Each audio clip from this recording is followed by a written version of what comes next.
우리 지난번 창세기 하면서 이렇게 시대 구분 한번 쭉 외워봤어요. 처음은 뭐예요? 창세기 무슨 시대? 인류 시대.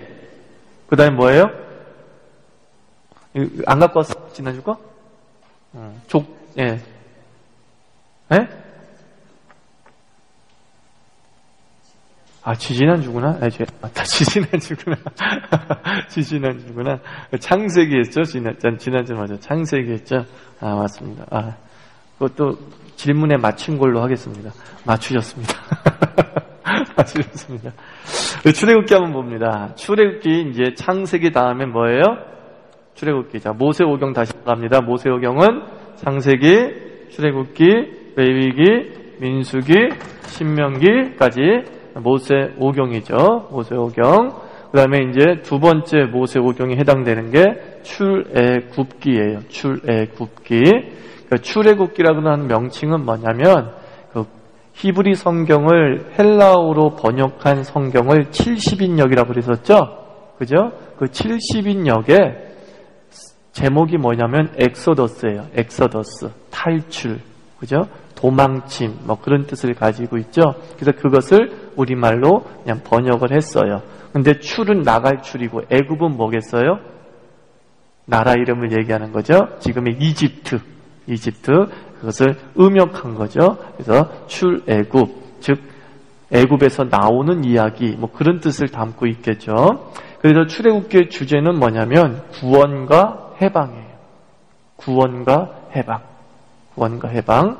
역사를 주관하시는 그 하나님께서 자기 백성을 얼마나 사랑하시고 그리고 얼마나 그들에게 관심을 쏟고 있는가라고 하는 것을 이 출애굽기를 통해서 깨닫게 되는 거예요. 무엇보다 출애굽기를 통해서 깨닫는 것은 하나님은 약자의 하나님, 이것을 아주 강하게 드러냅니다. 약자의 하나님. 이스라엘 민족 자체가 노예였잖아요. 그죠? 그 노예에 대한 지대한 관심을 보이시는 하나님. 당시 고대 근동에서 노예의 신은 없었어요. 노예의 신은 없는 거예요. 노예는 인간이 아니에요. 노예는 사람이 아니에요. 그리고 그들에게 신이 있다는 것도 어불성설일 뿐만 아니라 신들도 그들에게는 관심이 없다. 이렇게 생각하고 있는 사고방식을 가지고 있었다고요. 그런데 여호와 하나님은 그 노예들을 사랑하신대요. 그죠? 이것이 출애굽이 우리에게 가르쳐 주세요.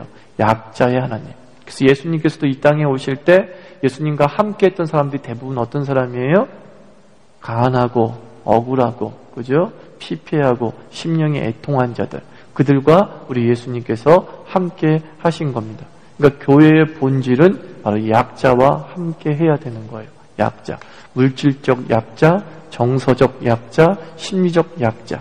여러모로 많이 피폐해 있는 자들을 위해 교회는 존재해야 된다 하는 것을 알려주고 있는 겁니다. 먼저 이제 출애굽기 구조를 이렇게 살펴봅시다. 우리 창세기의 구조도 이렇게 살펴봤죠. 창세기 구조도 이렇게 살펴봤는데 이제 출애굽기 구조를 보면은 1장부터 12장 36절까지는 무엇에 대한 이야기예요? 애굽에서의 이스라엘. 애굽에서의 이스라엘을 얘기해주고 있는데 그 내용을 보면 먼저 뭐가 나와요? 이스라엘 백성이 노예 생활하고 있다. 노예 생활하면서 당한 가장 큰 서름이 뭐예요? 출애굽기 읽으신 분. 노예 생활하면서 당했던 가장 큰 서름이 뭐예요? 아들을 죽이라. 그죠? 이스라엘 민족이 막 번성하니까 바로가 위협을 느껴서 산파들을 시켜서 어떻게 했어요? 아들이면 다 죽여버리라. 라고 하는, 진짜 노예이기 때문에 당해야 되는 그런 서름들, 막 그런 게 나오죠. 그래서 이스라엘 백성이 이 노예 생활하면서 하나님께 막 고통을 신음하죠. 우리 힘들어 죽겠습니다라는 걸 신음을 하죠. 그리고 난 다음에 누구의 이야기가 나와요? 모세의 소명 이야기. 모세의 소명이. 모세가 애굽의 왕자로 살고 있다가 40세 때에 자신의 히브리 민족이 고통당하는 모습을 보고서 애굽의 군인을 때려 죽였어요. 근데 그것이 들킬까봐 두려워서 어떻게 했어요? 광야로 도망쳤어요. 그래서 그 광야에서 몇 년을 살아요? 네, 40년을 살아요. 40년을 살아요. 그 40년을 사고 난 80세에 무슨 나무에서? 불붙은 그러나 타지 않는 떨기나무 속에서 하나님의 소명을 받죠. 소명을 받죠. 그래서 이 모세 이야기를 이제 D.L. 무디 같은 목사님은 이거는 이미 얘기했구나 설교 시간에 모세 이야기할 때 했어요.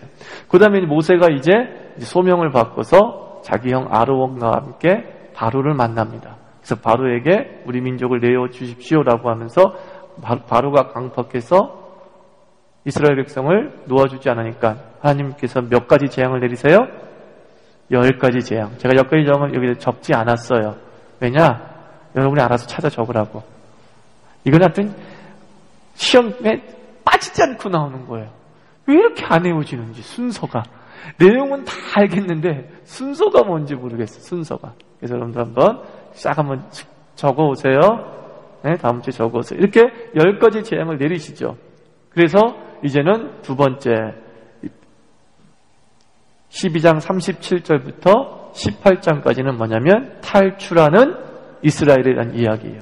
탈출하는 이스라엘. 자, 다시 한번 봅시다. 12장 1장부터 12장 36절까지는 애굽에서의 이스라엘이었어요. 노예 생활의 참혹성과 모세의 소명과 그리고 10가지 재앙이 전개되어집니다. 그리고 난 다음에 12장 37절부터 18절까지는 탈출하는 이스라엘인데 그 탈출하는 과정에서 가장 먼저 무엇을 치루어요? 유월절을 치루어요. 유월절. 문설주와 문지방에 양의 피를 바르면 어떻게 했어요? 죽음이 그 집을 떠나서 장자가 죽지 않았어요. 그래서 유월절을 지나간다라는 뜻이에요. 그래서 어떤 성경에는 이것을 과월절이라고도 해요. 과월절. 이 월자가 월담이에요. 월담. 담을 넘는다 할 때 월담. 그 월자란 말이에요. 영어로는 패스오버. 지나갔다라는 뜻이에요. 그래서 이 유월절이 누구를 상징해요? 그죠? 예수님의 십자가를 상징하죠. 그 예수님의 피 흘리심을 상징하는 거예요. 그래서 유월절을 지켰을 때 장자가 다 죽고 이스라엘 백성은 이제 드디어 탈출하게 되는데 그만이야 무엇을 만나게 돼요? 탈출하다가 홍해를 만나게 돼요. 홍해. 그죠? 그래서 홍해는 건널 수가 없는데 뒤에 누가 쫓아옵니까? 바로의 군대가 쫓아오네. 그죠? 철병거가 쫓아오네. 그때 하나님께서 바로의 철병거 앞에다가 무엇을 세우셨어요? 불기둥이죠. 막 불크를 해가지고 그냥 근접하지 못하게 한 다음에 하나님께서 홍해를 어떻게 하셨어요? 가르셨어요. 홍해가 갈라지는 시간이 어느 정도였어요? 네? 쫙 아닙니다. 쫙 아니에요. 강하고 급한 바람이 불면서 하루 종일. 그죠? 하루 종일 걸렸어요. 그리고 건너가는 것도 역시 하루 종일 이제 건너서 홍해를 건너서 이제 지나오는데 이제 애굽의 군대도 쫓아오죠. 애굽의 군대가 쫓아오는데 그렇게 어떻게 됐어요? 물이 싹 했어요. 자, 그러면은 홍해가 갈라질 때 모습은 어떻습니까? 어떻게 갈라졌나요? 그 물이 좌우에 벽이 되었다. 그렇게 나와 있어요. 좌우에 벽이 되었다. 그러니까는 이 성경을 풀을 때 우리는 이 말씀을 믿거든요. 근데 어떤 이제 인류 고고학자들이나 신학자들은 이 홍해라는 게 이제 갈대 바다라고 얘기를 하는 거예요. 갈대 바다. 그러니까 그 홍해 끝자락, 그러니까 지중해와 맞닿는 부분을 보면은 이렇게 갈대 바다 형식으로 해서 깊으면 허리 이 정도의 호수가 만들어졌다는 거예요. 근데 강한 바람이 불려오면 때로 그 물이 위로 올라져서 묻을 드러낼 때가 있더라는 거예요. 그래서 그렇게 지나갔다라고 얘기를 한다는 거예요. 근데 성경은 얘기하면 돼요. 거기일 수 있고 여기일 수 있지만 성경은 뭐라 그래요? 좌우에 뭐가 됐다? 벽이 됐다. 좌우에 벽이 됐다. 그러면 밀려 올라간 걸로는 계산이 안 되죠. 말이 안 되잖아요. 그죠? 말이 안 되잖아요. 그래서 우리가 말하는 것은 분명히 홍해를 건넜어요. 근데 홍해를 건넜는데 최근에 고고학적 발굴에 의하면 그 홍해 깊은 200m 정도, 150m 그 심해에서 이집트 때 쓰여졌던 철병거들이 발굴됩니다. 그게 왜 거기 있을까요? 그럼 또 해석을 하죠. 배에다 싣고 가다가 빠졌다. 그러니까 억지로 무엇을 부인하고 싶은 거예요? 하나님이 기적을 좀 부인하고 싶은 거야. 그러나 우리는 이렇게 해석할 수밖에 없어요. 그때 빠진 거지. 그죠? 믿습니까?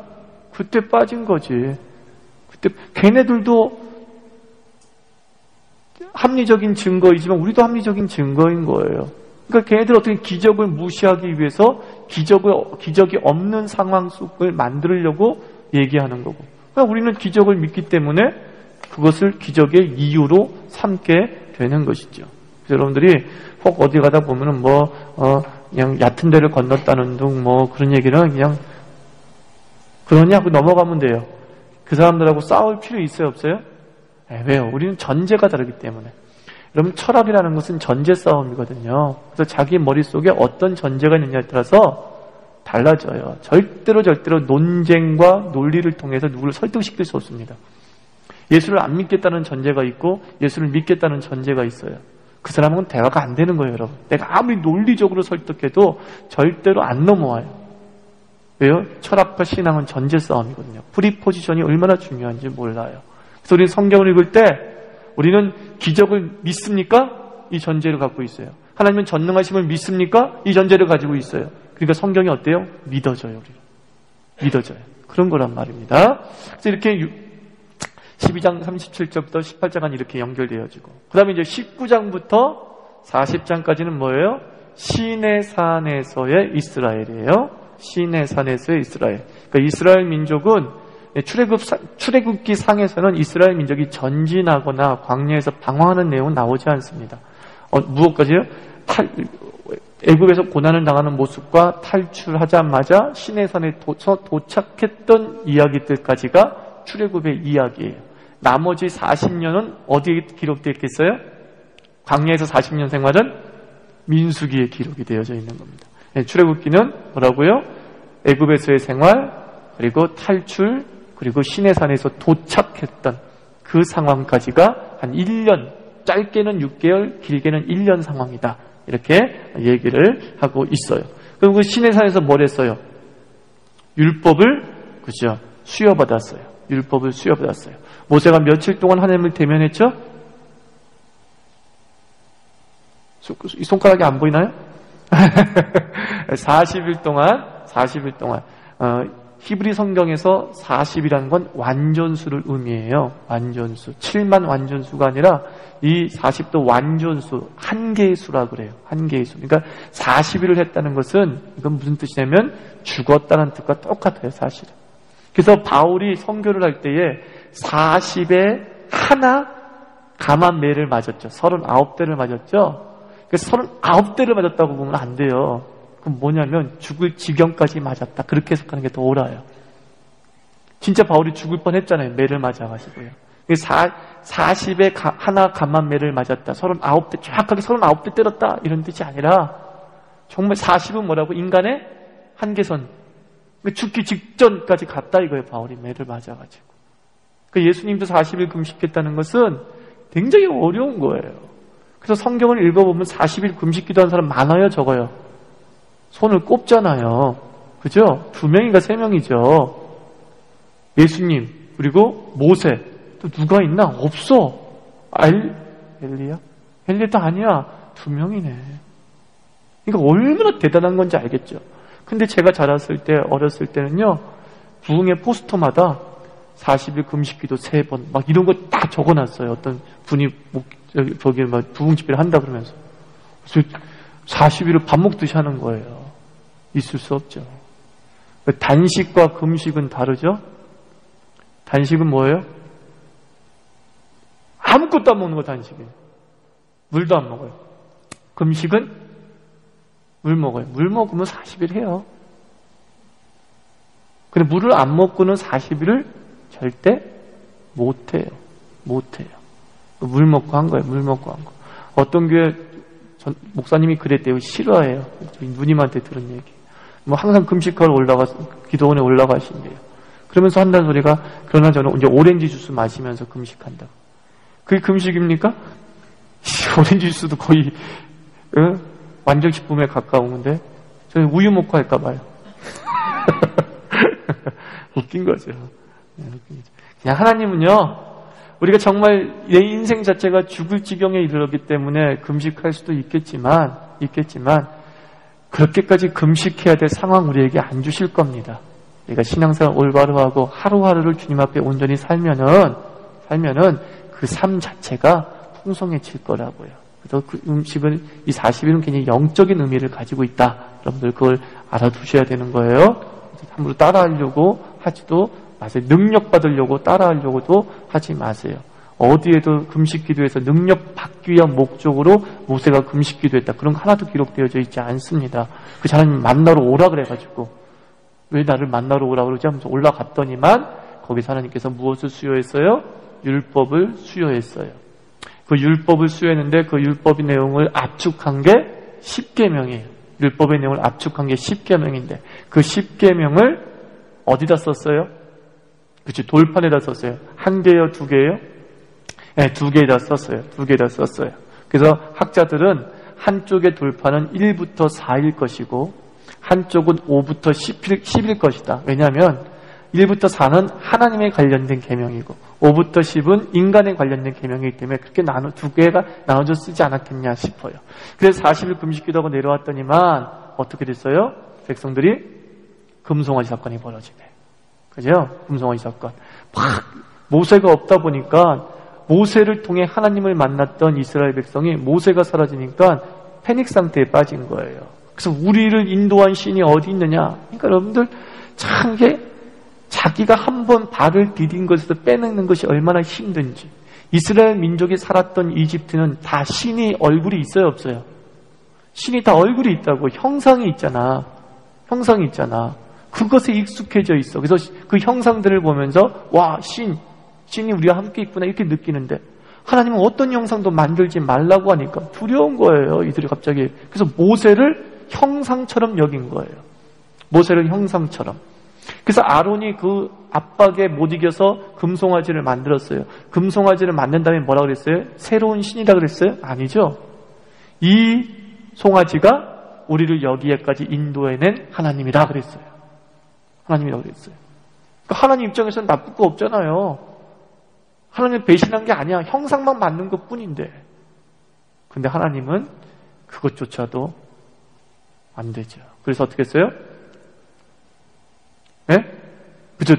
돌을 던졌더니만, 그죠? 불이 그들을 삼켰더라 그랬어요. 그러고 난 다음에 그 금송아지를 어떻게 했어요? 내가 한번 물어봐야지. 고고학적으로 팔레스타인에 이 금송아지가 발견되었다. 라고 하는 보도가 나옵니다. 믿어야 될까요? 안 믿어야 될까요? 장로님, 믿어야 될까요? 안 믿어야 될까요? 왜 안 믿어야 됩니까? 네, 산산조각. 더 정확히 말하면 갈아서 마셨죠? 그죠? 갈아버려 마셨어요. 그러니까 형체가 없잖아요. 근데 막 금송아지, 그때 금송아지라고 얘기하면 이거는 성경과 배치되는 거예요. 맞죠. 금송아지 있어요? 없어요? 지금? 없어요. 그래가지고 이제 그런 금송아지 사건이 벌어지면서 다시 또 모세가 어떻게 했어요? 돌을 던졌기 때문에 다시 또 십계명을 받아서 다시 받으러 올라가서 내려오죠. 그런 다음에 이제 성막의 제도를 제시하고 성막을 건축하는 것을 명령하고 여러 가지 부속물을 만드는 것으로 이제 출애굽기가 이렇게 마무리가 되어져요. 자, 봅시다. 머릿속에 그려보세요. 하나에. 여러분, 이야기 성경책은 머릿속에 금방 들어와요. 출애굽기도 뭐예요? 이야기예요. 그죠? 레위기는 이야기가 아니기 때문에 머릿속에 쉽게 안 들어오지만 창세기, 출애굽기, 여호수아 그리고 역대기, 열왕기상 이런 것들은 이야기야. 이야기이기 때문에 머릿속에 싹 쉽게 들어와요. 자, 1장부터 12장 36절까지는 애굽에서의 이스라엘 노예 생활의 혹독함과 모세의 소명과 10가지 재앙이 그려지고 있고 12장 37절부터 18장까지는 탈출하는 이스라엘을 보여주는데 장자의 죽음과 유월절을 거쳐서 홍해 사건을 만나고 그리고 시내산에 드디어 도착. 그 다음에 이제 19장부터 40장까지는 시내산에서의 이스라엘인데 율법을 수여받고 그리고 금송아지 사건이 터졌으며 그러나 하나님께서 다시 그들의 은혜를 베풀어 주셔서 다시 율법을 주시고 성막 건축이 이루어지게 된다. 뭐 이런 식의 내용으로 전개가 되는 거예요. 이제 이 출애굽기 한 장의 내용이 출애굽기가 시내산에서 도착해서 살았던 기간이 어느 정도라고요? 짧게는 6개월, 길게는 1년 정도였을 것이다 라고 하는 거예요. 그 다음부터는 어떻게 돼요? 이제 방황이 시작이 되어지는 것이죠. 자, 이렇게 구조를 머릿속에 집어넣고 우리가 이 출애굽에 나타난 그 하나님에 대해서 한번 우리가 살펴볼 필요가 있어요. 출애굽에서는 아주 구체적인 하나님이 이제 드러납니다. 구체적인 하나님. 첫째로 어떤 하나님이 드러나요? 개입하시는 하나님. 개입하시는 하나님. 출애굽기 2장 24절 25절 그 적혀 있죠? 읽어볼까요? 시작. 야곱에게 세운 그 언약을 기억하사 이스라엘 자손을 권념하셨더라 그랬어요. 하나님께서 그 고통 소리를 들으셨대요. 그래서 권념이 뭐냐면 심파티예요. 함께 느끼고 느낀 걸로 끝나는 게 아니라 함께 그 현장에 뛰어들어갈 때 쓰는 단어가 권념이에요. 이 권념과 비슷한 단어가 히브리서에서는 뭐예요? 체율. 다 똑같은 말이에요. 느낄 뿐만 아니라 어떻게 해요? 그 현장 속에 있는 거예요.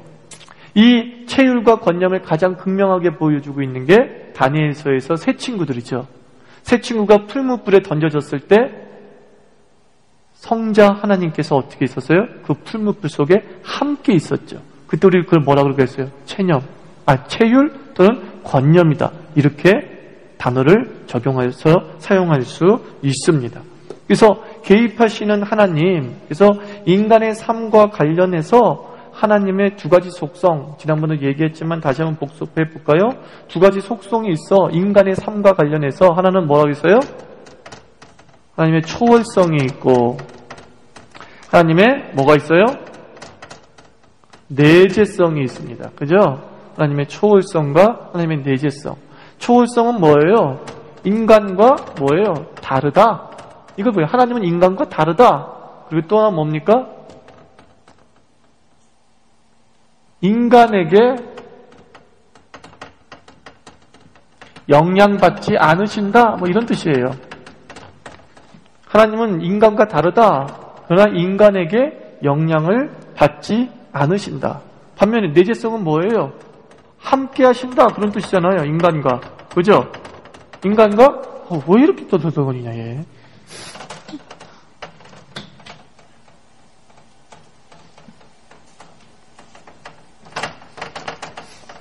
함께 하신다. 그 다음에 뭐예요? 인간에게 영향을 뭐 하겠어요? 미치신다. 이런 뜻이에요.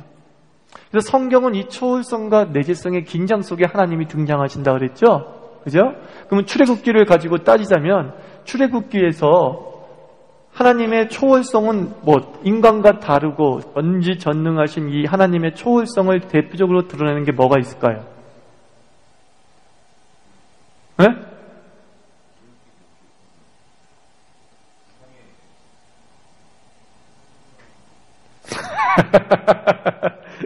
열 가지 재앙.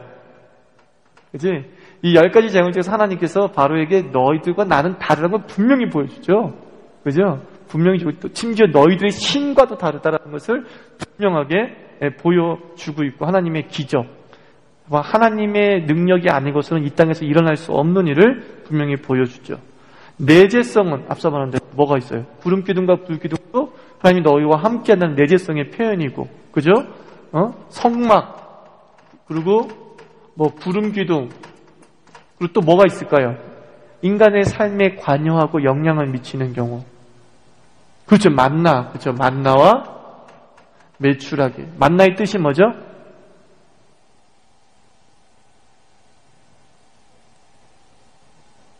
What is this? 이게 뭐니? 이게 뭐니? 히브리어로.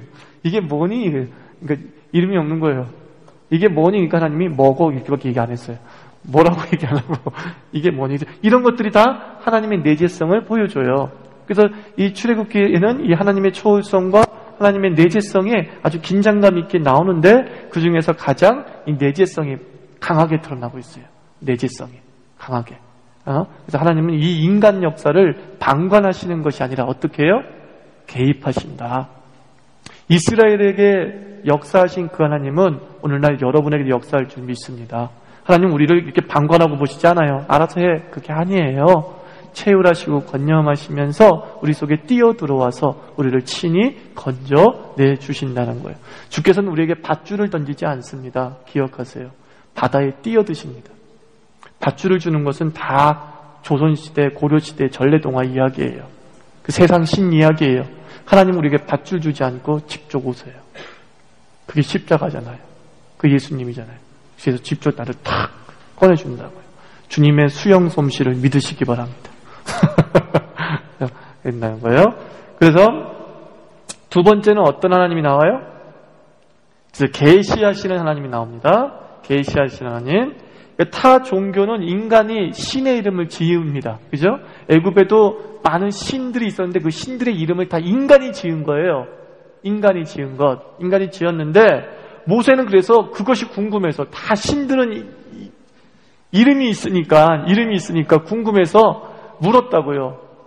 백성들이 물으면은 당신을 뭐라고 부를까요? 다 신들이 이름이 있으니까 이거는 죽음의 신, 이거는 땅의 신, 이거는 풍요의 신, 다 이름이 있으니까 뭐라고 할까요? 주피터라고 할까요? 헤라라고 할까요? 이렇게 물어봤다는 거죠. 그 당시 문화에 맞춰서. 그때 하나님께서 이제 자신의 이름을 알리십니다. 창세기 3장 15절에 있습니다. 시작. 또 모세에게 이르시되 이스라엘 자손에게 이같이 이르기를 나를 너희에게 보내신 이는 너희 조상의 하나님 곧 아브라함의 하나님 이삭의 하나님 야곱의 하나님 여호와라 하라. 이는 나의 영원한 이름이요 대대로 기억할 나의 표현이다. 그랬단 말입니다. 표현이다. 그래서 이름에 담긴 어떤 신앙적 의미가 있어요. 왜 이름이 중요했냐면 이름에는 그 사람의 내적인 모습을 표현하는 게 이름이었어요. 성경의 역사에서 이름이라는 것은 그 사람의 내적인 모습을 드러내는 통로란 말이에요. 그래서 성경을 읽다 보면 이름대로 되는 사람들 많죠. 그죠? 이름대로 되는 사람들 굉장히 많아요. 그래서 그 이름을 통해서 그 사람이 살아온 역정, 앞으로 살아갈 역정을 간접적으로 보여줬단 말입니다. 또 하나 고대 근동에서 이름은 어떤 기능을 가지고 있었냐면은 그 사람을 지배하는 수단이었어요. 그러니까 내가 그 사람의 이름을 안다는 건 뭐냐면 그 사람을 지배하고 이용하는 거예요. 그러니까 왕은 이름을 못 불러요. 그러나 왕은 신하들의 이름을 부를 수 있어요. 그러니까 내가 널 통제한다는 뜻이에요. 천우나 이리 와봐 이럴 수 있어요. 근데 왕에게 예를 들면은 이도에게 이도가 누구죠? 세종대왕의 이름이잖아요. 원래 이도라고 절대 못 부릅니다. 그죠? 왕, 군주 이렇게 부르는 거지 그 이름이 있음에도 불구하고 그 이름을 못 불러요. 그래서 그 이름도 못 부르게 아예 하기 위해서 외자로 한 거예요. 왜 외자로 했냐면 처음에는 두자로 했는데 그 이름을 못 쓰게 된 거예요. 도자를 썼으면 그 다음부터 그 도자를 못 써요. 이씨들이 또는 성을 가진 사람이 도자를 못 써요. 그러니까 한자에서 두자를 빼버리면 만약에 저처럼 하천운 천자와 운자를 빼버려요. 근데 그 다음에 또 왕이 태어났는데 또 종자와 우자를 빼버려. 이러면 쓸 이름이 있어요 없어요? 단어가 없어져 버리잖아. 그래서 조선시대 왕들의 이름이 외자인 거예요. 백성들을 배려해서 빼는 이름 적게 하려고. 그래서 그 도자는 못 쓰는 거야. 누구도 그 도자에다 이름을 자기 자식에게 도자를 붙일 수 없어. 그러면 막 도라고 부르고 다닐 거 아니야. 내 아들 부른 건데요. 그래서 그렇게 화가 나면 강아지 이름에다가 남편 이름을 부른다 그러잖아요. 그죠? 그거가 똑같은 격인 거야. 왕이 싫으니까 지 자식 이름에다가 붙인 다음에 막 이름 새끼 막 이럴 수 있잖아요. 그래서 이름이라는 것은 통제권이에요. 그 이름을 안다는 것은. 그러니까 결국 애굽인들이 신들의 이름을 지었다는 것 결국은 신이 애굽을 통제하는 거예요? 애굽이 신을 통제하는 거예요? 사실 애굽이 신을 통제하는 거예요. 모순이죠. 말도 안 되는 거죠. 그래서 하나님께서 이름을 불렀을 때 하나님께서 나는 여호와니 그러면서 그 여호와의 뜻이 뭐예요? 나는 스스로 있는 자라 그런 뜻이에요. 사실 이름을 알리신 게 아니죠. 그래서 이스라엘 민족들은 그 여호와라는 이름 자체가 아예 안 불렀다고 말씀드렸죠. 뭐라고 불렀어요? 여호와라는 내자가 나오면 아도나이 이렇게 읽으라고 했죠. 주, 그렇게 읽었어요. 한 번도 여호라고 부른 적이 없어요. 없어요. 그래서 하나님의 답변은 뭐예요? 나는 스스로 있는 자니라. 이 말은 이런 거예요. 한마디로 나 갖고 놀 생각하지 마, 이런 뜻이에요. 거기에 가장 큰 답이 있어요. 뭐라고요? 나 뭐라고요? 갖고 놀지 마. 나 이용하려고 생각하지 마. 그런 뜻이에요. 그래서 구약 신학자들이 나는 스스로 있는 자니라 라고 하는 이 여호와라고 하는 이 거룩한 네 자를 이렇게 해석을 할 때 크게 세 가지로 해석을 했어요. 첫째가 뭐예요? 나는 안 적어놨나 거기에? 그죠? 나는 나다. 그죠? I am who I am. 나는 나다. 이거예요. 두 번째 뭐예요? 나는 앞으로 있을 것으로 있을 것이다. I will be who I will be. 그러니까 뭐예요? 앞으로 하나님께서 어떤 모습으로 있을지 우리가 알아요? 몰라요? 몰라요. 그건 오직 누구만 알아요? 하나님만 알잖아요. 그러니까 또다시 무슨 뜻이에요? 나 갖고 놀 생각하지 마. 나를 갖다가 예측할 수 있을 거라고 생각하지 마. 이런 뜻이 되는 거죠. 하나님께서 우리에게 구원주로 있으실 겁니다. 그리고 그대로 구원주로 되실 것입니다. 이렇게 다 적용할 수 있겠죠? 그죠? 그 다음에 세 번째 뭐예요? 나는 내가 창조하는 것을 창조한다. I create what I create. 내가 창조하는 것을 내가 창조한다. 이렇게 해석하는 거야. 존재케 한다. 그런 뜻이겠죠? 그죠? 존재케 하시는 분이다. 라는 뜻이에요. 그러니까 결국은 이 여호와라고 하는 나는 스스로 있는 자이다. 라고 주님께서 말씀했던 것에는 결국은 하나님의 유일성과 그리고 하나님의 전능성과 그리고 하나님의 초월성을 우리에게 강조하고 계시는 거예요. 무엇보다. 그래서 주문이라는 게 뭐죠, 여러분들? 주문? 수리수리마 수리수리수. 주문은 신을 조종하는 언어예요. 그게 주문이에요. 아시겠어요? 그래서 예수님께서 너희들은 중언부언하지 말라 그랬단 말이에요. 중언부언은 똑같은 말을 반복하는 걸 중언부언이라고 얘기하지 마시고 내가 하나님 좀 주세요. 1분 있다가 좀 주세요. 나 너무 아파요.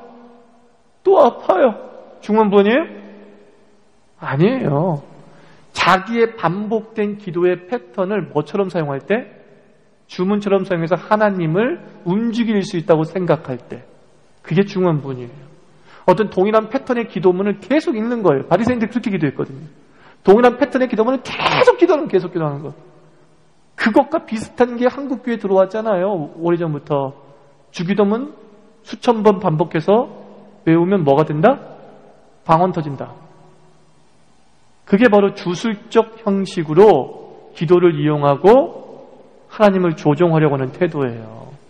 그래서 성경을 좀 잘 알아야 돼요, 여러분들. 그래서 안타까운 건 우리 보성에 살인사건이 벌어졌을 때 그 이제 목사 부부라고 하는데 신학교육 전혀 받지 않았잖아요. 성경이라는 거는 하나님이 명확성을 주셔서 여러분들이 깨닫기도 하시지만 깊이 있는 것은 배워야 돼요. 그죠? 신학에 2000년 동안 쌓아온 신학의 지식이 있단 말이에요. 그것을 배워서 알아야 된단 말입니다. 그래야지 다른 성도들에게 온전히 전하죠. 그죠? 어려운 부분들. 그런 것이 없이 그냥 스스로 목사 되고 스스로 성경 읽으면서 그냥 어떻게 해요? 상징조차도 문자적으로 적용을 해버렸잖아요. 자식에게 채찍을 드는 자는 음부에서 자식을 건져내리라 라는 잠언의 말씀을 듣고서 그 음부, 그거 이제 제가 마귀에 들렸다고 생각을 한 거죠. 그러니까 채찍으로 때리면 되는구나. 그래서 때렸다는 거 아니에요. 그래서 죽은 거잖아요. 얼마나 안타까워요. 그죠? 그 사람들, 한 목사를 무시하지 마세요. 여러분들 성경 읽고 저도 성경을 읽죠. 똑같이 읽죠. 그러나 저는 좀 더 깊이 있게 배웠기 때문에 여러분들에게 더 알차게 전달할 수 있습니다. 그죠? 중언부언도 좀 새롭게 다가오죠. 그죠? 아이고 아파요. 그 중언부언이 아니에요? 아니야. 내가 너무 간절하게 해서 하는 거예요. 무엇일 때 중언부언이 돼요? 동일한 패턴을 가지고 반복해서 주님이 움직일 수 있다고 생각하는 것. 마음의 간절성도 없어요. 하나님에 대한 믿음도 없어요. 그저 주문은 뭐예요? 주문으로 역사하는 거예요, 여러분들. 알아요? 예를 들면은 이거예요. 해리포터 시리즈를 보면은, 해리포터 시리즈 보면은 어떤 일을 행할 때 하면서 주문을 외운 다음에 착하죠. 근데 그 주문을 다른 애가 해도 돼요. 그게 주문이라는 거예요. 아시겠어요? 그러니까 그 주문은 누가 해도 역사하게 되어 있는 그런 패턴이란 말이에요. 그것이 중원부원. 그러니까 바리새인들의 기도를 보면 하나님이, 예수님이 그것이 안타까웠던 거예요. 그냥 어떤 마음의 간절함이나 진심성이 떨어진 상태로 기도문 하나 가지고 계속 읽고만 있는 거예요. 아침 기도는 이걸로 하고, 저녁 기도는 이걸로 하고, 오후 기도는 이걸로 하고, 이런 식인 거예요. 이런 식인 거예요. 그래서 중원부원하지 말라. 하나님께서는 말이 많아야 들으시는 분이 아니다. 무슨 뜻이에요? 너의 진심을 좀 듣고 싶구나. 그런 뜻이잖아요. 그래서 하나님은 이렇게 계시하신 하나님이신데 조종받을 수 없어요. 그래서 하나님이 자기를 알리지 않으면 우리는 하나님을 알 수 있어요? 없어요? 없어요. 그래서 미국 교회에서 시작한 구도자 예배는 비성경적인, 구도자 예배는 비성경이에요. 구도자는 단어 자체가. 아십니까? 구도는 뭐예요? 도를 찾아다닌다는 뜻이에요. 그죠? 하나님을 찾고 싶어서 온 자들이에요.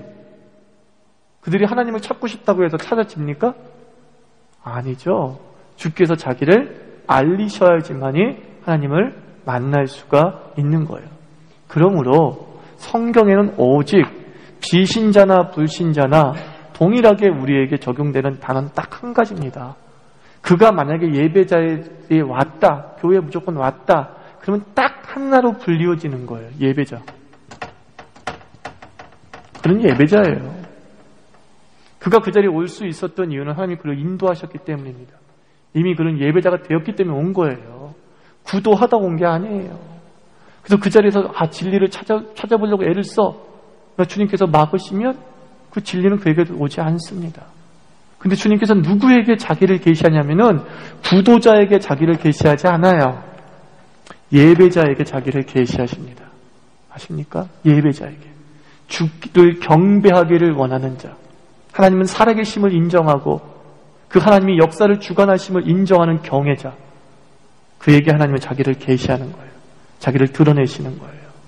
그리고 인생의 섭리를 우리에게 알려주신다라는 것을 우리가 기억해야 돼요. 그래서 이들이 계시하시는 하나님의 대표적인 경우가 이름이었고, 그 다음에 무엇을 받았어요? 이들이 율법을 받았죠. 율법. 하나님의 백성으로서의 삶의 기준을 주께서 제시해 주셨잖아요. 그것도 역시 계시죠. 어떻게 살아야 될지를 그들이 연구해서 율법이 만들어진 것이 아니라, 구도를 함을 통해서 율법이 만들어진 것이 아니라 순식간에 주님께서 모세를 통해서 어떻게 했어요? 주셨어요. 알려주셨어요. 이렇게 해, 이렇게 하면서 구체적으로 우리에게 알려주셨다는 것. 그래서 하나님이 여러분의 삶을 인도하기를 원하십니까? 선명하게 알기를 원하십니까? 뭐가 되면 돼요? 예배자가 되세요. 그렇죠? 경배자가 되시면 돼요. 세 번째는 뭐예요? 어떤 하나님? 주관하시는 하나님이 나옵니다. 주관. 8장 22절 읽어볼까요? 시작. 내 백성에 거하는 고센 땅을 구별하여 그곳에는 파리떼가 없게 하리니 이로 말미암아 나는 세상 중에 여호와인 줄을 내가 알게 될 것이라.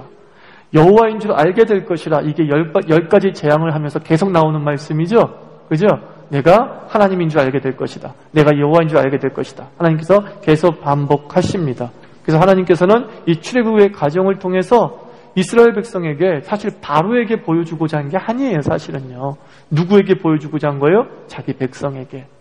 침체되어져 있고 430년 동안 억눌려져 있으면서 어떤 자기의 존재감들이 상실되어져 있는 자들에게, 열등의식에 가득 찬 자들에게 하나님, 너희들이 믿는 하나님이 얼마나 대단한 분이신가를 드러내시는 거예요. 내가 이렇게 왕도 주관하고 애굽의 자연도 주관하고 있고 애굽의 역사도 주관하고 있고 그들이 믿는 나일강도 내가 주관하고 있다. 누구도 어떤 것도 내 손 안에서 벗어나지 못한다라는 것을 출애굽을 통해서 여실히 보여줘요. 그래서 출애굽기의 주인공은 누구예요? 하나님이에요. 여호와 하나님이 출애굽기의 주인공이에요. 이사야서 42장 8절 한번 읽어볼까요? 시작. 나는 여호와니 이는 내 이름이라. 나는 내 영광을 다른 자에게, 내 찬송을 우상에게 주지 아니하리라. 항상 주님은 무엇이 되기를 원해요? 주인공. 주님은 조연이 아니에요. 우리의 인생을 떠받치는 분이 아닙니다. 우리가 하나님의 능력을, 역사를 떠받치는 존재예요. 우리가 조연이죠. 우리의 인생의 무대에서 언제나 주인공은 하나님이신 거예요. 우리는 조연으로서, 엑스트라로서 주님을 섬겨나갈 때 가장 빛을 발하는 거예요. 가장 가치를 발해요. 근데 내가 주인공이 되겠다 하는 그 순간부터 우리 인생은 어두워지는 거죠. 어두워지는 거죠. 그래서 우리가 합력하여서 선을 이룬다. 그죠? 하나님, 기독교는 우연을 말하지 않습니다. 기독교는 우연이 아니에요. 결국은 지금은 우연처럼 보이지만 누구의 섭리예요? 하나님의 섭리라는 거예요. 하나님 섭리. 그래서 우리가 합력하여 선을 이룬다라는 것은 무슨 뜻이에요? 어떤 개별적 사건을 가지고 봤을 땐 그게 무엇인지 몰라. 당장은 고난처럼 보여. 근데 개별적 사건을 여러 개 연결시켜 보니까 최선이 돼. 그때 우리는 깨닫는 거예요. 아, 하나님은 나를 배신하지 않는구나. 깨닫는 거예요. 그래서 여러분들은 세상을 읽어나갈 때에 우리는 좀 더 여러 가지 사건을 연결하는 훈련을 해야 돼요. 아시겠어요?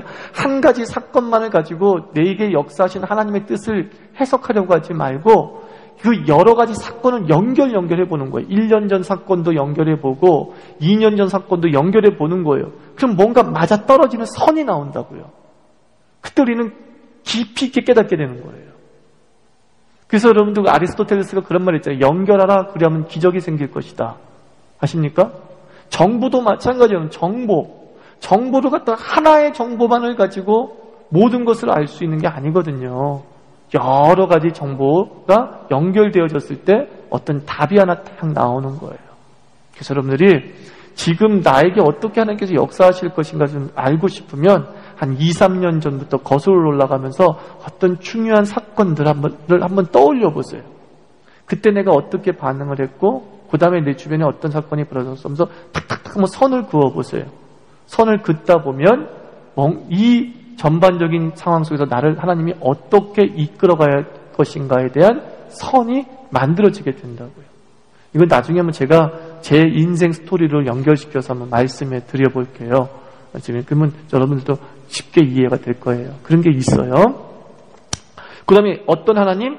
네 번째, 약속하시는 하나님이 나옵니다. 출애굽기 6장 5절 읽습니다. 시작. 이제 애굽 사람의 종을 삼은 이스라엘 자손의 신음을 듣고 나의 언약을 기억하노라. 하나님께서 이스라엘 백성을 왜 구원하셨어요? 뜬금없이 약속이 있었기 때문에. 그죠? 너를 큰 민족을 이루고 복의 근원이 되게 하겠다고 하는 그 약속이 있었기 때문에 하나님께서 그 약속에 따라서 움직이시는 것입니다. 우리가 개약신학 공부했죠? 언약신학 공부했죠? 창세기를 통해서도 그 언약이 어떻게 확장되어져 나가는가를 우리가 보았죠? 그러니까 이스라엘 백성이 왜 구원받았다고요? 약속 때문에 구원받았다라는 겁니다. 그래서 약속이 없으면 아무리 발버둥 쳐도 소용이 없습니다. 그 대표적인 예가 민수기 14장이에요.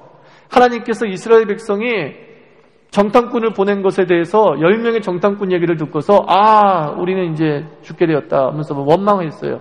사람이 화가 나가지고 너희는 절대로 가나안을 들어가지 못할 것이다 라고 했어요. 근데 또 그 얘기를 듣고서 안 됩니다 하나님, 우리가 정복하러 올라가겠습니다. 그랬는데 어떻게 했어요? 대패했어요. 내가 얘기했지 너희들 거기 못 들어간다고. 그거예요. 하나님이 약속하지 않는 것은 발버둥 쳐도 얻지 못합니다. 만에 하나 발버둥 쳐도 얻었다 할지라도 시편 84편 뭐라 그래요? 내 영혼을 파리케 하리니 그랬어요. 내가 받은 그 복이 나를 파리하게 만들어요. 너 달라고 해서 어쩔 수 없이 준다. 내가 줬다기보다는 네가 강탈한 거라 생각을 한다 나는. 이런 뜻이에요. 그래서 그 받은 것이, 발버둥 쳐서 받은 것이 네 영혼을 파리하게 하리니 그랬어요. 그래서 우리는 무엇만 받으면 돼요? 약속된 것만 받아도 혼나게 살 수 있습니다, 여러분. 아십니까? 그래서 여러분 이거예요. 기도하다 응답이 되지 않는 부분에 대해서 한번 나를 점검해 보세요. 욕심인가? 한번 점검해 보시라고요. 허락하지 않은 건 아닐까? 점검해 보시라고요. 그 다음에 이미 허락한 것들은 많잖아요, 성경에. 그걸 먼저 구하면 안 될까요? 근데 우리 욕심은 이게 당장 급한 것처럼 보이거든요. 이게 당장 급한 것처럼 보이거든. 그래서 그것을 지금 얻지 못하면 다 아무것도 못 얻었다고 생각을 하거든요. 그게 아닌데. 그래서 기도를 잘하고 싶습니까? 성경의 약속을 발견하세요. 그런 말이 있잖아요. 그래서 성경의 약속을 가지고 기도하는 거예요. 주께서 이렇게 말씀하셨죠? 라고 하는 그 순간 하나님은 깨갱거리는 거죠. 그래, 너희 주지. 그래서 장로님들, 은혜롭게 기도하는 장로님이나 권사님들 보면은 꼭 성경을 인용하죠. 주께서 말씀하시기를 우리를 이렇게 선하게 하시겠다고 약속하셨사옵니다. 하나님 이 교회에 이런 말씀 은혜를 주시옵소서. 이렇게 기도하게 되는 겁니다. 그래서 성경을 많이 알면 기도가 풍성해질 뿐만 아니라 기도에 확신이 생기죠. 확신. 이 기도는 응답해. 왜? 내 언어가 아니라 누구의 언어이기 때문에? 하나님의 언어이기 때문에. 하나님 약속을 자꾸 상기하는 거예요. 내가 하추론한테 무슨 약속했지? 내가 자유교회에 무슨 약속했지? 그것을 우리가 주장하게 될 때 반드시 주님께서 지키시고 우리를 풍성하게 만들어 주신다는 겁니다. 마지막 5번째는 뭐예요? 예배 받으시는 하나님. 하나님께서 노예 생활에 굳어진 백성을 가나안으로 데리고 가는 게 목적이 아니에요. 사실은요. 가나안에서 뭘 하려고 하셨냐면은 출애굽기 3장 18절 있습니다. 시작. 그들이 내 말을 들으리니 너는 그들의 장로들과 함께 애굽 왕에게 이르기를 히브리 사람의 하나님 여호와께서 우리에게 임하셨은즉 우리가 우리 하나님 여호와께 희생을 드리려 하오니 사흘 길쯤 광야로 가기를 허락하소서. 사실 이게 진정한 본심이에요. 주께서는 이스라엘 백성을 통해서 뭘 받으시기 원하세요? 예배 받으시기 원하세요. 애굽에서는 예배를 받지 못하시잖아요. 노예 생활로 있고 수많은 거짓 신들로 가득 찬 것. 하나님께서는 오직 여호와 하나님 영광을 받으시기 위해서 이스라엘 백성을 구원했다는 거예요. 그러니까 우리를 구원하신 목적이 뭐예요? 예배자로 만드시기 위해서 구원하신 겁니다. 우리가 예수를 믿고 난 다음에 해야 될 일은 뭐예요? 예배하는 거예요. 예배를 가장 소중히 여겨야 돼요. 예배에 목숨을 걸어야 돼요. 요한복음 4장 16절, 4장 24절에서 하나님은 어떤 자를 찾으신다 그랬어요? 신령과 진리로 예배하는 자를 찾으신다 그랬어요. 신령과 진리로 예배하는 자를 찾아요. 자, 그럼 거꾸로 얘기해서 하나님은 어디에 찾아오세요? 예배하는 곳에 찾아오세요. 주를 만나기를 원합니까? 예배 드리십시오. 하나님 어디 계십니까? 하나님 어디 계십니까? 나의 하나님 어디 계십니까? 그럼 주님께서 뭐라 그래요? 예배하는 곳에 있어 그런다는 거예요. 그러니까 주님 만나고 싶으면 아니 주님 만남이 아니라 주님이 나를 찾아오게 하는 방법이 있다는 거예요. 어떻게 하고 있으면? 예배하고 있으면 소리 지른다고 주님이 찾아오는 게 아니라는 거죠. 와주세요! 라고 하면서 찾아오는 게 아니라 내 사업터에서 예배하십시오. 찾아오십니다. 하나님은 두루두루 세상을 감찰하시어서 여호와를 경외하는 자를 어떻게 한다고 그랬어요? 찾으시나니 그랬어요. 찾으시나니. 그래서 우리가 출애굽기가 단순히 구원이 가나안이라고 하는 물질적 풍요를 주시고자 함이 아니라 그 가나안이라는 곳에서 주님께서 영광 받으시려고 하는 것이다라는 것을 기억하고 우리가 예수를 믿게 된 이유도 단순히 이 땅에서 예수님의 역사에서 더 우리 인생이 물질적으로 풍요해지고자 하는 것이 1차적인 목적이 아니라 예수 그리스도를 믿음을 통해서 여호와의 이름을 드높이고 예수 십자가를 드높이게 하는 것. 그것이 우리 삶의 목적이에요. 그래서 여러분들 예배 많이 드리시기 바랍니다. 알았어요? 예배 많이 드리세요. 이스라엘 백성은 그 예배를 못 드렸던 때를 갖다가 힘들어했던 때를 그리워하잖아요. 얼마나 안타까운지 몰라요. 예수 믿는 사람들 속에서도요. 예수 잘 안 믿었던 때를 그리워해요. 우리 장로님은 어떨지 모르겠지만 제가 아는 어떤 장로님은 장로 안 됐으면 좋았을 걸 이런 분이 계세요. 장로 되니까 얼마나 족쇄가 많은지. 누구와 똑같아요? 이스라엘 백성. 자기들가 마음껏 주님을 부르지 못하고 주님을 섬기지 못하고 이스라엘 백성으로서 당당하게 살지 못했던 그 애굽에서 건져내 주셔서 이제 너는 마음껏 예배하고 마음껏 주의 영광 속에 흠뻑 젖으며 살렴? 라고 해놨더니만 뭐라 그래요? 그때가 좋았다는 거예요. 그 압박받았던 때가 좋다는 거예요. 참, 이 인간의 죄성. 인간은 자꾸 예배로부터 멀어지려고 합니다. 그래서 타락은 예배의 타락에서 시작되는 거예요. 예수 믿는 사람이 어느 순간 예배 횟수가 줄어들잖아요. 그럼 반드시 그것은 신앙이 타락했다는 증거예요. 그래서 교회에서 출석이 점검하는 것이 중요한 이유가 그거예요. 주일에 한 번만 계속 예배 드리던 사람이 갑자기 2번 예배 드리면 이거 신앙이 성장한 거예요. 주일에 한 번만 계속 예배 드리는 사람이 계속 한 번만 드려 유지하고 있는 거예요. 그런데 주일에 2부째 예배 드리는 사람이 갑자기 한 번 드려 타락한 거예요. 제일 위험한 사람이 그거예요. 많이 드리다가 적게 드리는 사람이 위험한 거예요. 여기 있는 사람은 다 위험 대상이에요. 많이 드리고 있는 분들이거든. 많이 드리고 있는 분. 누는 건 쉬운데 쫄리는 건 그게 어렵거든. 늘리는 건 쉬운데 어려운데 줄이는 건 쉽거든요. 그러니까 여러분들 줄이지 마세요. 옛 것으로 돌아가지 맙시다. 그죠? 암울했던 시절로 돌아가지 마세요. 신앙의 초보 수준으로 돌아가지 마시고 주님께서 주신 여러분들의 그 인생의 가나안, 삶의 가나안에서 좀 마음껏 하나님께 예배드리는 자가 되기를 주의 이름으로 축원합니다. 기도합시다.